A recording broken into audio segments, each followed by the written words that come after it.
خدایا محمد و آل محمد پر رحمت نازل فرما اور میرا معاملہ تفضل کے ساتھ کرنا اور مجھ پر اپنے عدل کی بنا پر استحقاق کے برابر بوجھ نہ ڈالنا کہ میں پہلا انسان نہیں ہوں جس نے تیری طرف رغبت کی ہو اور تو نے اس کو نہ دینے کے استحقاق کے باوجود دے نہ دیا ہو،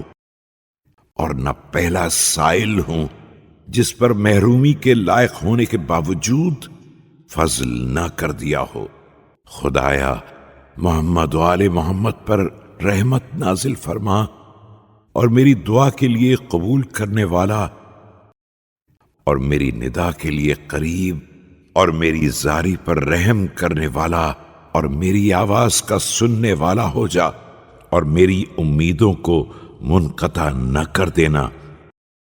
اور میرے رشتے کو کاٹ نہ دینا، اور مجھے اس حاجت میں یا کسی بھی دوسری حاجت میں اپنے غیر کے حوالے نہ کر دینا،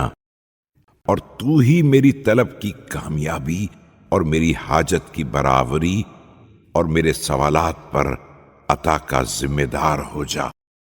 قبل اس کے کہ میں اس جگہ سے ہٹوں، اس طرح کہ میری مشکل کو آسان کر دے اور تمام معاملات میں میری تقدیر کو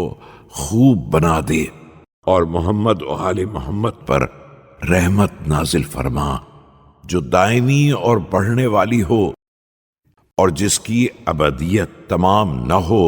اور اس کی مدت کی انتہا نہ ہو، اور اسی صلوات کو میرے لیے مددگار اور میرے مقاصد کی کامیابی کا ذریعہ بنا دے کہ تو صاحب وسعت اور کریم ہے، اور پروردگار میری حاجتیں یہ ہیں۔ اس مقام پر اپنی حاجتیں بیان کرے اور اس کے بعد سجدے میں جا کر یوں کہے: خدایا تیرے فضل نے مجھے مانوس بنایا ہے اور تیرے احسان نے میری رہنمائی کی ہے، لہذا تجھ سے میرا سوال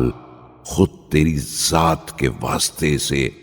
اور تیرے نبی محمد اور ان کی آل علیہ السلام کے واسطے سے یہ ہے کہ مجھے ناکام و نامراد واپس نہ کرنا۔